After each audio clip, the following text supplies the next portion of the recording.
Okay, so next up I'm going to show you swatches. So there are two places kind of where your color swatches will be. So up at the top right hand corner or in the side panel, which is usually here in this window here on the right hand side under swatches. Now if you're not seeing this same kind of like layout as I am here, you can always go to window, workspace, and choose Essentials Classic. That is kind of how I have it set up, but you can also search for it as well.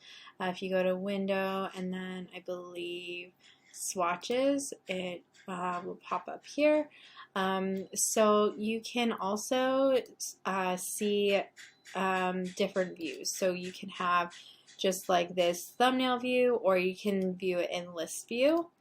You can also sort color swatches by just swatches or gradient swatches, pattern swatches, which you can make custom patterns.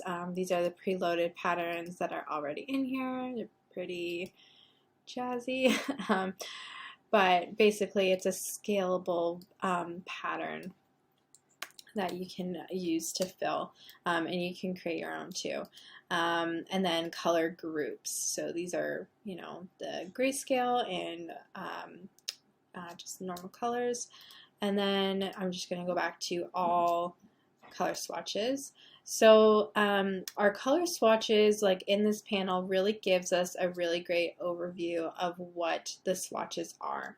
So if you go to list view here, you'll see that all these colors are actually in RGB.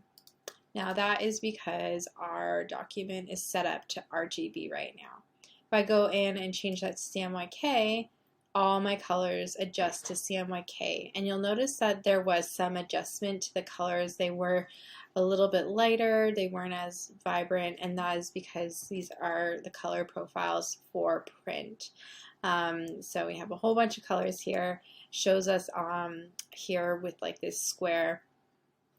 If I toggle back to RGB mode, we have it here as kind of like linear, a linear icon. So I'm just going to go back to CMYK.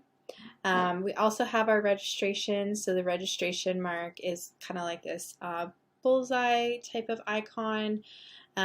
We also have a spot color. So when something is a spot color, we get this little tiny box, which means that it is a spot color across multiple documents. And we also have our gradients, which don't have an icon. And then we have our color groups, of course, too. Now, you probably have heard of Pantone colors and what those are. So I'm just going to bring this out here so that you can kind of see the pop-out window.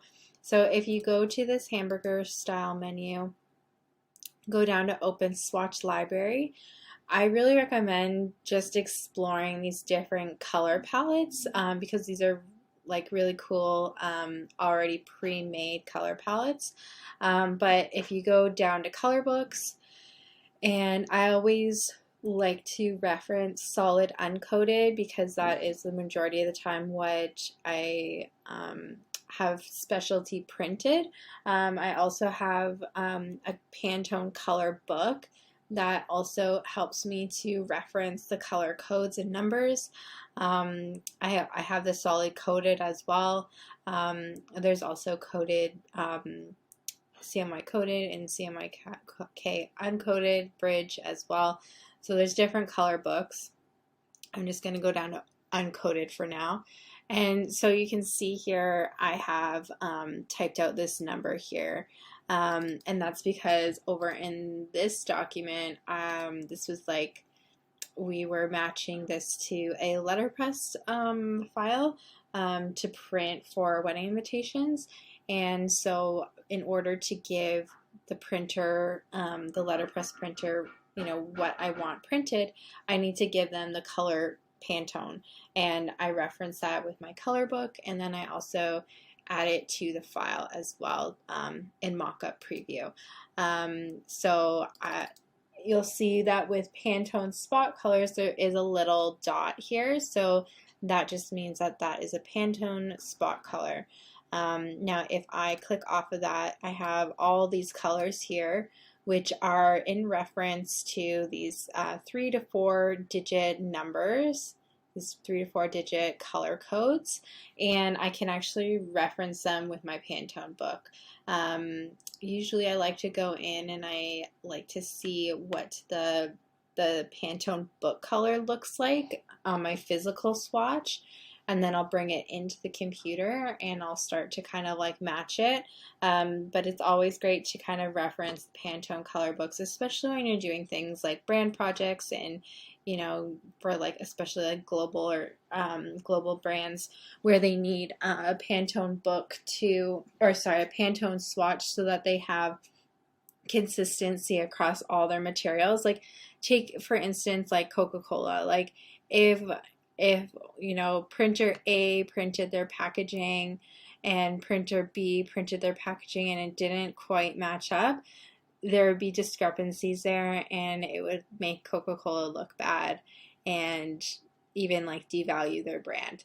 So that is kind of the importance of Pantone swatches. They are a formulated breakdown of the colors, whereas CMYK, it's digital printing and it just varies from printer to printer, print shop to print shop. So yeah. Also, Pantone and spot colors is quite a more expensive print process. You can't just use any digital printer for it. You need to use a specialized printer. And it's also used in letterpress printing because the ink is actually hand mixed and then loaded up onto a press, which I'm sure you might know from Type 1. But yeah, so that's kind of an overview on swatches.